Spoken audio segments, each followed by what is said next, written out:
Baik, terima kasih Dokter Indrayani. Suara bisa terdengar, Dokter Indra? Ya. Selamat sore kepada para senior semua, Prof. Haryati, Dokter Teguh, teman sejawat semua. Izinkan saya Aryosta dari Semarang. Saya dapat tugas pada sore ini memberikan update urinalisis. Sebenarnya ini kegiatan yang sudah sering sekali kita kerjakan sehari-hari. Mungkin seperti Dokter Teguh tadi bilang, mungkin sebagian untuk refreshing saja. Ya. Apa itu urinalisis? Urinalisis itu adalah sebenarnya pemeriksaan spesimen urin. Sebenarnya dari kata urin dan analitik, ya, untuk mengetahui kelainan traktus urinarius. Jadi bisa juga organ lain, tapi yang penting dia di zatnya itu ada zat yang disekresi atau diabsorpsi di traktus urinarius. Jadi dari bongkahan spesimen urin ini kita bisa mendiagnosis kelainan-kelainan organ-organ. Nah, tujuannya dari pemeriksaan urinalisis ini dapat menegakkan diagnosis atau perkembangan penyakit dan prognosis. Kelebihannya ini tidak invasif. Memang kadang-kadang beberapa memerlukan tindakan yang invasif, tapi juga ini relatif mudah sebab urin itu sehari-hari kita buang, ya, mudah sekali. Dan ini ada juga definisi urinalisis yang mungkin berkembang sekarang ini adalah panel pemeriksaan yang dilakukan pada spesimen urin. Jadi dikatakan panel itu berarti beberapa parameter pemeriksaan yang berhubungan dengan urin. Nah, ini tahapan urinalisis mungkin sudah sering, ada tahap pra-analitik, analitik, dan pasca-analitik. Semuanya harus berjalan bagus, sebab bila ada satu yang bermasalah, dapat memberikan hasil pelayanan laboratorium yang kurang baik. Nah, tahap pra-analitik dimulai dari spesimen itu sendiri. Jadi dibutuhkan tempat penampungan spesimen yang seharusnya sesuai dengan standar, ya, dengan tutup yang agak lebar. Kemudian diberikan label. Labelnya kalau secara lege artis tidak hanya nama pasien dan identitas, tapi juga harus ada waktu dan tanggal. Ini berhubungan dengan nanti yang kita periksa apakah ada spesimen yang hilang, zat yang hilang atau tidak. Kemudian jenis spesimen juga seharusnya dicantumkan. Boleh di tempat labelnya atau boleh di formulirnya, formulir pemeriksaan lab. Misalnya ini urin 24 jam, ini urin 2 jam postprandial, itu semua harus ada. Atau waktunya, ya, pengambilan tadi seperti kateter atau waktu. Misalnya ini urin pagi tidak terlalu pagi, ya, ada pagi pertama, ada pagi. Juga harus ada pengawet. Kalau misalnya ada pengawet, di dalam label ini harus tercantum. Sebenarnya inilah yang diperlukan untuk memberi keterangan dari spesimen ini. Nah, untuk pemeriksaan urin rutin, jumlahnya, volumenya minimal kurang lebih 20 mili. Itu sudah cukup. Kadang-kadang kita juga harus aware, ini sampelnya benar-benar urin atau bukan. Gimana cara ngeceknya? Pertama, pasti kita langsung lihat dari warna atau bau khas pesing biasanya, ya. Kalau makin lama makin pesing, makin bau, tidak karuan. Kemudian kalau urin segar, kita bisa ngecek aja, misalnya pH-nya antara 4 sampai 8. Kalau pH-nya di bawah 4, kita curiga ini dicampur sesuatu atau di atas 8. Mungkin ada zat-zat radioaktif gitu bisa meningkatkan pH antara 8, ya. Berat jenis ini juga yang penting juga antara 1,002 sampai 1,030. Ada yang bilang 1,035 masih bisa. Di atas 1,03 masih dimungkinkan bila mendapatkan obat-obatan. Tapi di bawah 1,002 ini sangat jarang sekali. Nah, kemudian suhu urin segar kurang lebih 32 sampai 38 derajat Celcius. Kalau tidak segar, bagaimanapun juga kita periksa ureum sama kreatinin. Jika ada ureum kreatinin, ini zat yang tidak bisa dibuat-buat pada spesimen lain. Bila ada, berarti ini kita pasti yakin ini adalah spesimen urin. Saya pernah dapat kasus misalnya pada urin dia berwarna putih gitu ya.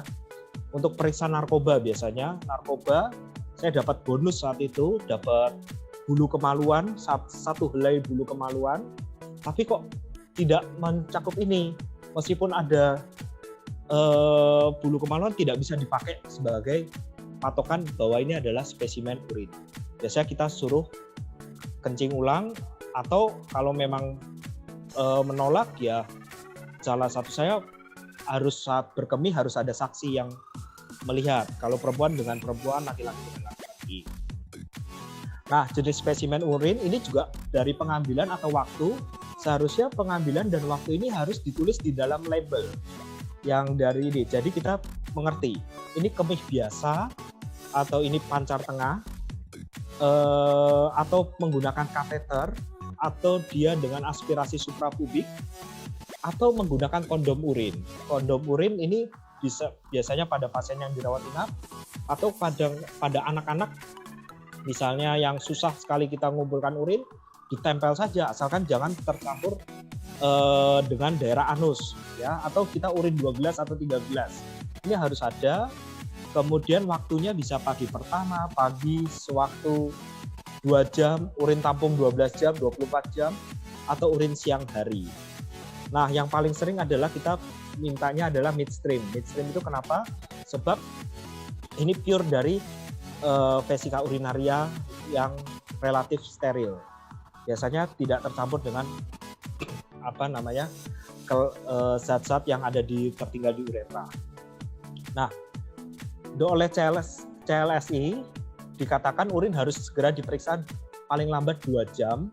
Kalau WHO bilang 1 jam harus sudah selesai. Kalau ditunda, mesti ada pengawet. Nah, kenapa harus ini?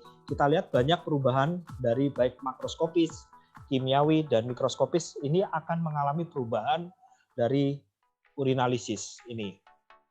Nah, kalau perlu diberikan jenis pengawet. Ini jarang sekali kita gunakan sebab biasanya langsung bisa didinginkan atau dibekukan. Biasanya bekukan itu untuk bilirubin, urobilin supaya tidak terlalu berubah, atau diberikan zat-zat pengawet. Nah, yang perlu diperhatikan bahwa kalau diberikan pengawet biasanya diberikan di dalam tempat wadah spesimennya dahulu. Jadi pasien biasanya membawa wadah spesimen, dibawa pasien kencing yang di tempat spesimen yang sudah ada pengawetnya. Jadi kita harus memberitahu pasien jika ingin menggunakan pengawet. Kadang-kadang kalau ini terkena kulit, maka akan menimbulkan ketidaknyamanan untuk pasien. Nah, masuk di sesi analitik. Jadi tadi dikatakan bahwa urinalisis adalah panel pemeriksaan yang sering diminta pada sampel urin. Pada awal mulanya pemeriksaan urinalisis ini adalah pemeriksaan makroskopis. Makroskopis itu terdiri dari warna, bau, buih, busa, kemudian berat jenis, kemudian pemeriksaan kimia. Kimia itu pH, reduksi, dan protein, dan sedimen atau mikroskopis. Kemudian masuk berikutnya adalah strip test. Mulai tetap makroskopis, tapi ini di beberapa literatur dibilang bukan makroskopis lagi, tapi pemeriksaannya gross appearance. Saya tidak mentranslate ke Indonesia sebab takut pemahamannya nanti berbeda. Atau saya bilang katakan bahwa pemeriksaan melihat sekilas. Yang dilihat apa? Cuma warna sama kekeruhan. Warna dan kekeruhan. Yang lainnya, makroskopis lainnya masuk strip test. Strip test, kemudian mikroskopis. Kemudian muncul urine analyzer sekarang. Sudah advance, kita gross appearance-nya yang dilihat cuma apa? Warna saja. Yang lainnya sudah strip test, urine analyzer, kadang-kadang sampai imaging mikroskopis semuanya. Jadi mungkin suatu saat kita kalau bilang pemeriksaan urinalisis itu apa? Warna, strip test, urine analyzer. Sudah tidak makroskopis, tidak semuanya dibahas lagi. Nah, ini kalau yang dulu yang masih makroskopis, kita mengenal rutin, ada pemeriksaan rutin, ada pemeriksaan khusus. rutin itu makroskopis, kimianya itu cuma pH, reduksi dan protein, dan pemeriksaan sedimen khususnya itu lain. Nah, karena strip test ini semua langsung sudah masuk dalam tahap urinalisis. Makroskopis urin ya terdiri dari warna, jernih, kejernihan, turbidimetri, busa. Busa ini sebenarnya untuk lihat protein dan bilirubin. Tapi sudah bisa digantikan oleh strip test. Jadi sudah kita biasanya nggak ngocok-ngocok lagi. Sudah asalnya sudah nggak diamatin lah. Rasa, kada dulu masa kelam lab itu masih urin itu dicicip. Kalau misalnya manis, dia bilangnya urinnya manis, namanya mellitus. Makanya ada penyakit diabetes mellitus. Nah, mellitus dari kata artinya dari manis. Tapi sekarang sudah nggak ada yang mau merasakan urin ya. Kemudian konsentrasi itu biasanya dengan berat jenis atau osmolalitas. Berat jenis osmolalitas sudah bisa digantikan oleh urin analyzer, ya turbid sama osmolnya. Volum pada kasus tertentu biasanya diminta volumenya.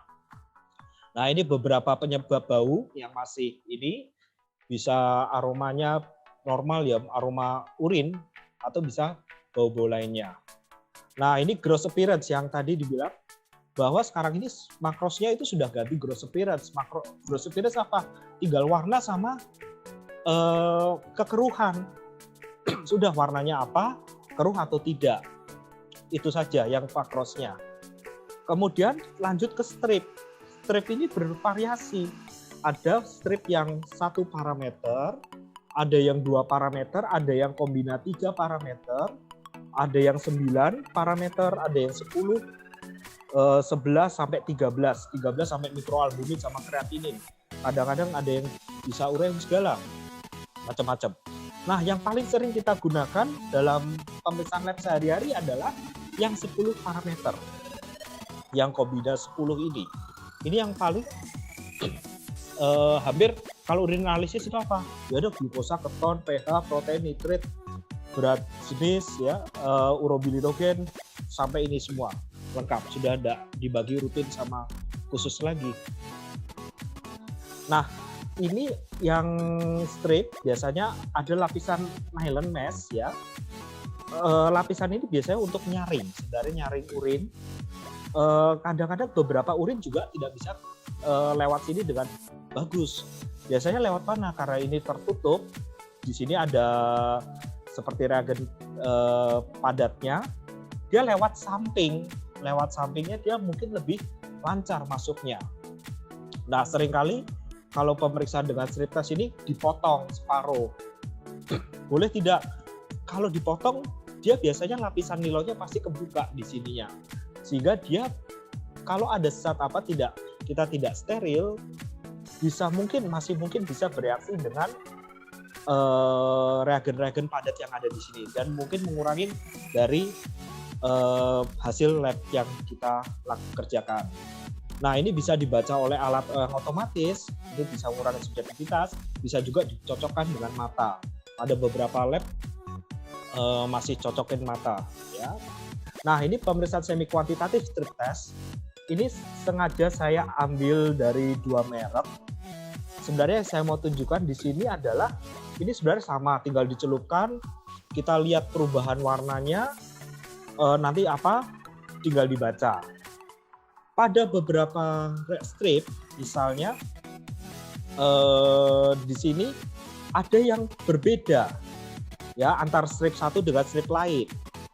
Misalnya nitrit di sini dikatakan ini +1 atau +2, sedangkan di reagen lain dia bilangnya negatif atau positif saja.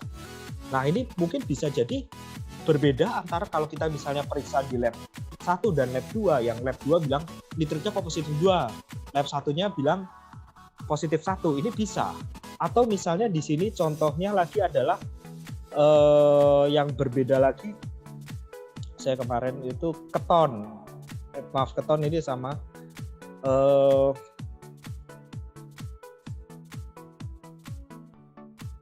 protein ya, protein itu kadang-kadang berbeda juga. Jadi ini juga masalah juga nanti kalau misalnya di hasil atau misalnya melakukan pemantauan mutu eksternal, saya bilang positif 2 kok hasilnya semuanya bilang positif 1. Nah, ini perlu kadang-kadang ada semi kuantitatifnya juga, ada kadarnya pun juga berbeda. Nah, dibahas pertama adalah berat jenis urin. Berat jenis urin itu sebenarnya adalah mengukur ion-ion yang berhubungan dengan molekul berat jenis. Biasanya yang berhubungan itu yang ion H, ya. Ion H ini sebenarnya berhubungan juga dengan pH. Semakin ion H-nya semakin banyak, pH itu akan turun. pH turun, berat jenisnya itu akan semakin naik, ya. Kalau dilihat, kalau misalnya strip test yang bagus, biasanya sehabis berat jenis itu pH itu bersebelahan atas dan bawah. Dan kalau kita lihat lagi, sebenarnya ini hampir sama. Ini warnanya dari hijau ke merah. Kalau pH itu dari merah mulai memadat ke hijau. Jadi biasanya kalau di sini di berat jenisnya hijau, di 1,05 pH-nya itu semakin basah. Kalau ini semakin merah, biasanya ini juga merah karena memang berhubungan dengan ion H. Sebenarnya, tapi ada beberapa strip test yang dipisah agak jauh. Tapi sebenarnya kalau yang bagus dia digabung di atas bawah, itu jadi langsung bisa kelihatan. Oke, ini pH urin tadi sama. Kita biasanya indikatornya sama, bronchimol blue. Cuma kalau pH ditambah methyl red. Ini ada protein urin. Protein urin itu normal dikeluarkan. Kita biasanya kalau habis aktivitas 5 menit aja proteinnya itu biasanya di jurnal meningkat 30% dari yang seharusnya. Dan ini strip itu spesifik terhadap albumin. Nah, ini hasil penilaiannya, ini seperti ini, 15, 30. Ini biasanya sama kalau protein. Kadang-kadang kita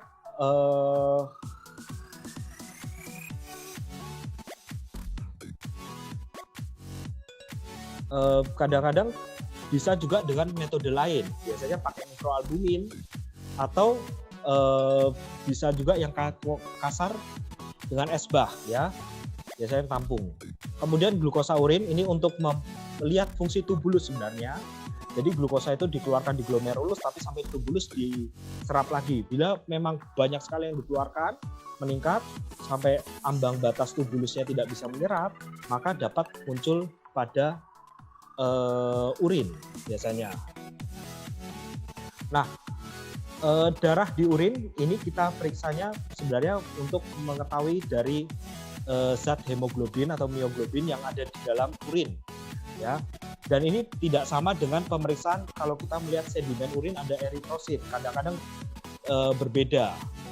Beberapa kali mendukung. Eritrositnya ada, blood urinnya juga positif, ya. Yang kita periksa adalah sebenarnya aktivitas pseudoperoksidase dari gugus F. Semakin dia mengalami oksidasi, dia akan berubah menjadi warna hijau. Semakin banyak, hijaunya akan semakin tegas dan jelas. Nah, ini perlu juga konfirmasi dengan sedimen urin. Nah, leukosit esterase yang kita periksa sebenarnya adalah seri yang granulositik dan monosit. Kita tidak bisa yang seri limfosit sebab tidak punya enzim esterase. Hasil strip test ini tidak sama dengan leukosit. Sekali ini berbeda, memang harus didukung. Itu juga beda. Nah, kalau misalnya ini positif berserta nitrit, ini tegak ISK-nya cukup kuat sekali. Nah, ini adalah pemeriksaan yang membutuhkan waktu paling lama pada strip test. Dia butuh waktu hingga sampai 2 menit. Kelemahannya ini antibiotik ini mempengaruhi hasil. Ya.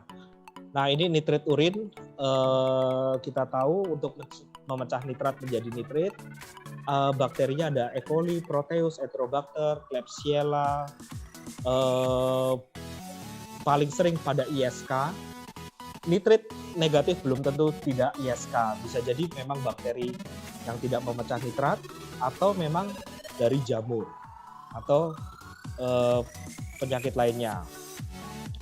Ya, keton urin ini biasa ada 3, biasa yang kita sering itu asam asetoasetat, ya. Asam asetoasetat ditambah nitroprusid nanti akan berubah menjadi ungu, ya. Kalau ditunda asam asetoasetat bisa jadi aseton. Aseton itu gampang sekali menguap sehingga menghasilkan negatif palsu. sehingga memang harus segera diperiksa. Pemeriksaan sederhananya paling sering itu FSCL3. Ada yang pakai Rotera, Gerhard. Kenapa ini saya tunjukkan manualnya? Sebab FSCL3 ini banyak fungsinya buat ngecek-ngecek. Misalnya kita kalau suruh periksa kadar alkohol ini mabuk atau tidak dari urin, kita bisa tuang aja urinnya campur FSCL3 nanti berubah warna. Mengandung fenol, benzen, kasih FSCL3 berubah warna. Ya, jadi ini sebenarnya pemeriksaan manual cuma uji kualitatif tapi bisa mendukung pemeriksaan urin. Biasanya dipakai buat adegan sulap-sulap, putih campur putih, warnanya berubah. Nah, bilirubin, urobilinogen ini suatu hal yang nyambung ya. Kita untuk mengetahui kelainan dari prehepatik, hepatik atau poshepatik ya. Kalau misalnya bilirubin, sebenarnya bilirubin sudah secara makros itu bisa kelihatan. Tapi sekali lagi kita makros itu kadang warna seperti teh. Teh itu kadang-kadang bisa jadi ada darahnya sedikit, kuning campur merah, merahnya terlalu sedikit, ya warnanya kuning agak gelap jadi seperti teh. Jadi kalau teh itu belum tentu itu ada bilirubin, bisa jadi ada blood-nya. Dan ini periksa bareng. Urobilinogen biasanya paling bagus periksanya kalau siang. Nah, ini pemeriksaan mikroskopis atau sedimen urin, kita harus punya syarat. Pemeriksaan sedimen urin harus urin segar. Ya, atau perlu pengawet. Pada kasus tertentu harus ada pengawet. pH-nya ini kalau di beberapa literatur dikatakan pH asam. Karena kalau basah itu banyak sel-sel yang lisis, sel-sel yang rusak. Tapi terlalu basah pun juga banyak sel yang rusak. Sebenarnya ini pH normal.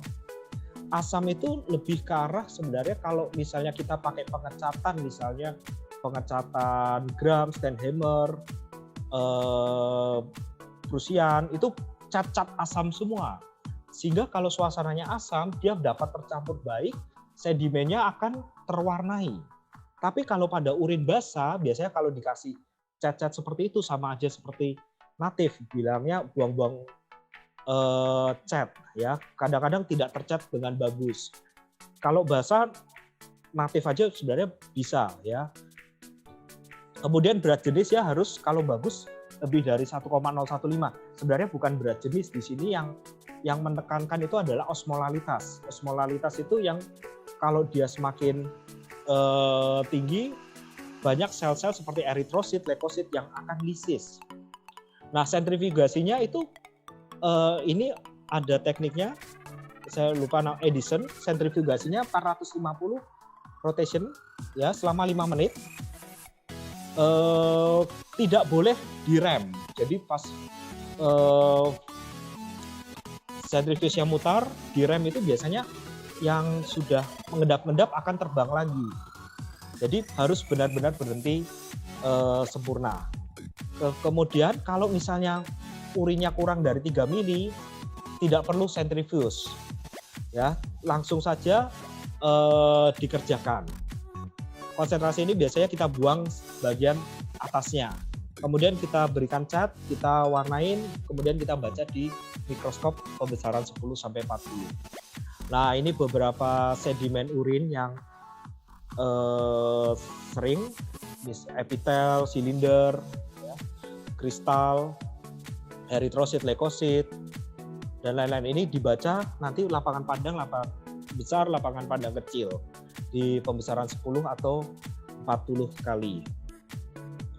Nah, mulailah pemeriksaan yang urin analyzer itu biasanya kita menggunakan flow cytometry.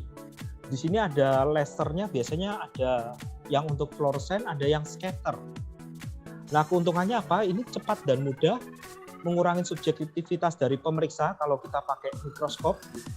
Kemudian prinsipnya urin itu mengandung zat-zat sel yang mengandung ion elektrolit, di mana elektrolit ini adalah konduktor aliran listrik.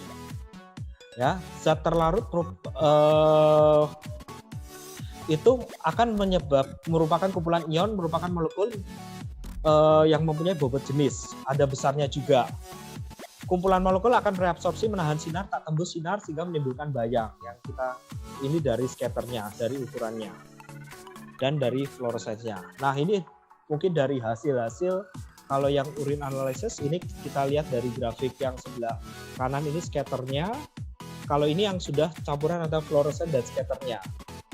Dari sini bisa dilihat misalnya ini eritrositnya, ini jumlahnya berapa, kurang lebih dibaca 35.914 per mikroliter. Bentuknya biasanya ini karena ini tidak ada masalah, puncaknya cuma satu, biasanya kita bilang bentuknya isomorfik ya. Kemudian leukosit ini bisa epitel, bakteri pun juga bisa dibaca.